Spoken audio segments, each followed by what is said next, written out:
फरमाते हैं कि मैं ना मजदूर लेने गया, बगदाद के चौक में मजदूर बैठे होते थे। तो मेरी उन मजदूरों में से ना एक नौजवान बच्चे पे नजर पड़ी।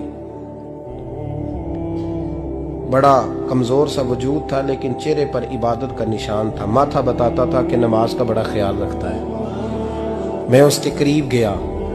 चेहरे भी बड़ा कुछ बताते हैं ना, चेहरों में भी बड़ी रानाई होती है। फरमाते हैं मैं करीब गया, मैंने उसको कहा बेटे मजदूरी करोगे? तो कहने लगा मजदूरों में बैठा हूं तो जरूर मजदूरी के लिए ही तो बैठा हूं। तो मैंने कहा कि चलो फिर। कहने लगा नहीं, मेरी कुछ शर्तें।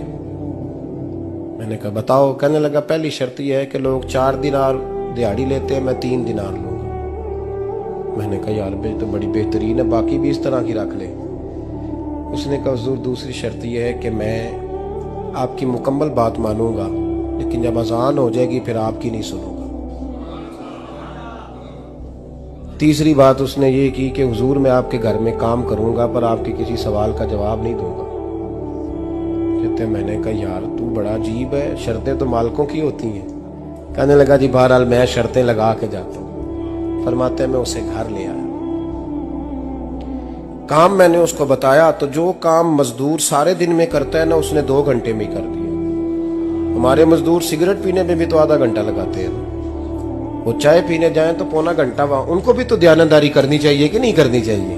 ने मुआहदा किया है ना जी, तो पूरा उतरना चाहिए ना। कहते 2 घंटे में। अब काम जब बंदा शुरू कराता है तो काम और निकल आता है। कहते काम मैंने उसको और बता दिया, वो करने लगा। उसने मिट्टी निकाल के रखी थी बाहर रास्ते में, तो अजान हो गई जोर की। उसने वहीं कुदाल छोड़ी कही और चलने लगा। तो मेरा बेटा कहने लगा इसको जरा बराबर कर दो। कहने लगे चुप कर जा, तेरे बाप से बात हुई थी। जब अजान होती है तो मैं किसी और की नहीं सुनता, सिर्फ अल्लाह रसूल की सुनता हूँ। कहते मस्जिद चला गया, नमाज पढ़ के आया तो दोपहर का वक्त था। मेरी बीबी कहने लगी इसको को खाना खा ले। कहते हमने कहा खाना खा लो। तो कहने लगा मैंने रोजा रखा हुआ, रमजान भी नहीं था, नफली रोजा रखा हुआ। फरमाते हैं शाम हुई, मैंने 3 दिनार दिए। तो मैंने कहा तेरा नाम क्या है? कहने लगा मैंने आपसे कहा था मैं किसी सवाल का जवाब नहीं दूंगा। तो वो चला गया। अगले दिन मैं फिर लेने गया उसे, काम कुछ और निकल आए। तो लोगों ने बताया वो सिर्फ हफ्ते वाले दिन आता है।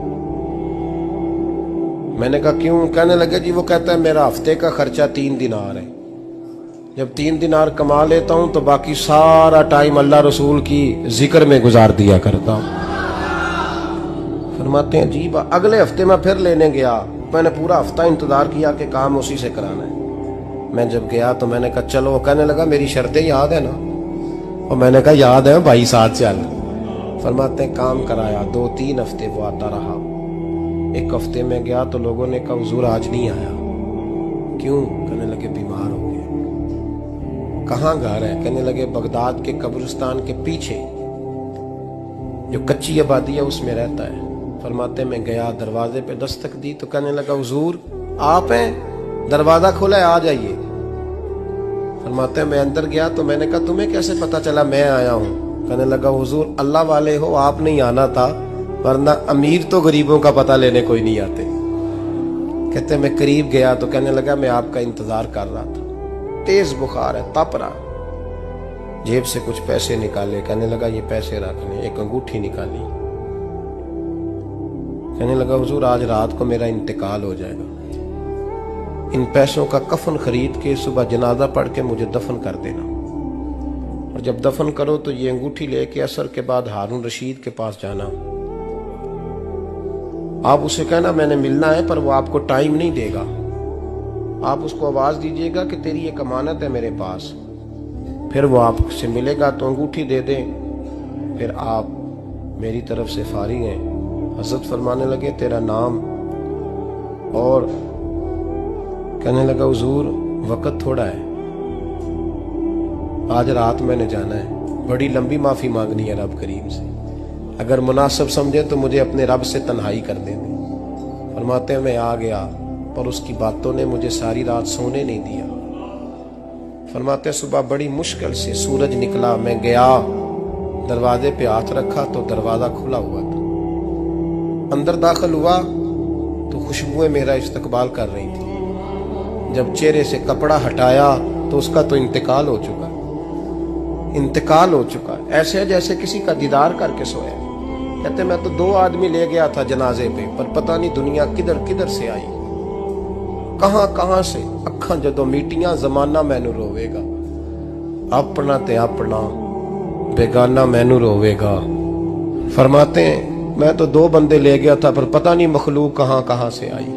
जनाजा पड़ा, दफन किया। हारून रशीद के पास में असर के बाद गया, मैंने बुलाना चाहा पर बादशाह था, मेरी तरफ देखा ही नहीं। मैंने उसको कहा तेरी ये अमानत मेरे पास है। फरमाते हैं वो मुझे कोने पे ले गया, क्या बात है, कमरे में बुलाया, मैंने अंगूठी दी। हारून रशीद तो चीखे मारने लगा, कहने लगा अंगूठी वाला कहाँ है? मैंने कहा वो तो इंतकाल कर गया। कहने लगा मुझे कब्र पे ले चल। कहते मैं कब्र पे लाया तो वो लेट गया, तड़प के रोने लगा। मैंने कहा मेरा कलेजा फट जाएगा, ना उसने कुछ बताया ना तूने बताया, ये कौन था? तो हारून रशीद कहने लगा ये मेरा बेटा था। मैंने कहा तेरा बेटा और मजदूर? कहने लगा हुजूर ये हजरत दाऊद ताई के पास बैठा करता था, उनका मुरीद था, मुझे रोज कहता था अब्बा तूने बड़ी दुनिया इकट्ठी कर ली है, मरते वक्त तुझसे टांगे समेटी नहीं जाएंगी, इतना हिसाब नहीं तू दे सकेगा। मैं इसको समझा देता, इसकी अम्मा समझा देती। ये रोज हमें कहता छोड़ दो, आ जाओ अल्लाह रसूल की बारगाह में झुक जाएं।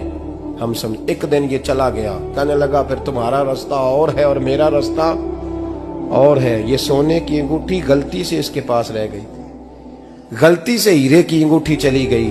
कहने लगा देखो मेरे बेटे ने आज वो भी वापस कर दी है। फिर तड़प के कहने लगा हारून रशीद था तो ये मेरा बेटा, पर मेरा मुर्शद निकला, मेरा पीर निकला। भाई जिंदगी तो बड़ी थोड़ी है ना। बाबा साहब ने कहा था उठ फरीदा सुत्या, और दाढ़ी आ गया पूर, अग्गा नेड़े आ गया, पिछा रह गया दूर। उठ फरीदा सुत्या, खलकत वेखन जा, मते कोई मिल जाई बख्शिया ते तू ही बख्शिया जा। उठ फरीदा सुत्या, झाड़ू दे मसीत, तू सुते रब जागदा, तेरी डाडे नाल परीत। मेरा रब हमें भी अपनी बारगाह में कबूल फरमा।